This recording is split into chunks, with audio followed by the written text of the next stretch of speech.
Bob Asbury says, I'm a 58-year-old American redneck who never went to college a day in his life, but I feel like I'm getting a world-class education every day. Thank you, Dr. Peterson.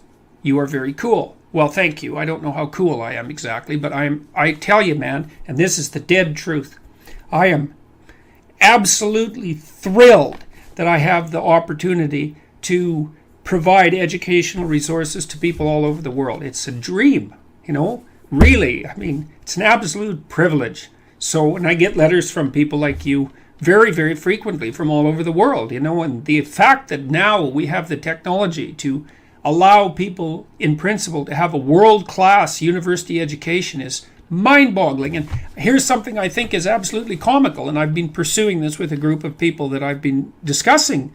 I've been having intense discussions with, some in Silicon Valley and some in Montreal and some in Toronto. Here's the university situation in many ways.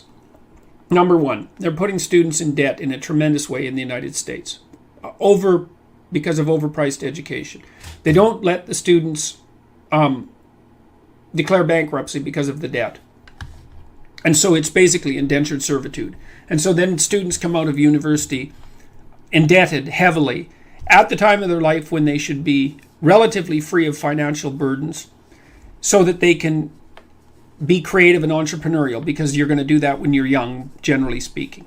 Then the universities have become administratively top-heavy and stultified because of that. Then they've abandoned their commitment to the humanities.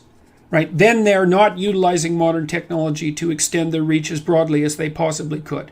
Then they've in some sense abandoned their responsibility to do accrediting properly and devalued the value of the degree because they treat their students like consumers and inflate the grade currency.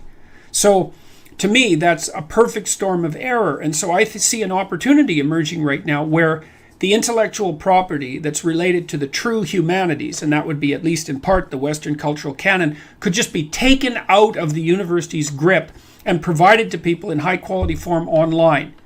And if I can crack how to teach people to write and then also to figure out the accreditation problem, which I don't think is it's not an overwhelmingly complex problem. It's complex, but not overwhelmingly. Then there's no reason that the university can't move online.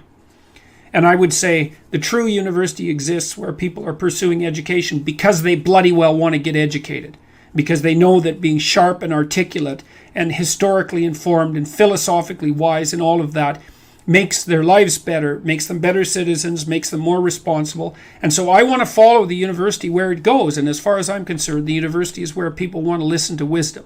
And I'm going to try to dispense wisdom to the degree that I'm fortunate enough to have access to it. So anyways, Bob, I'm thrilled that I can be of service to you, and it's a real privilege. And we're going to do more of that.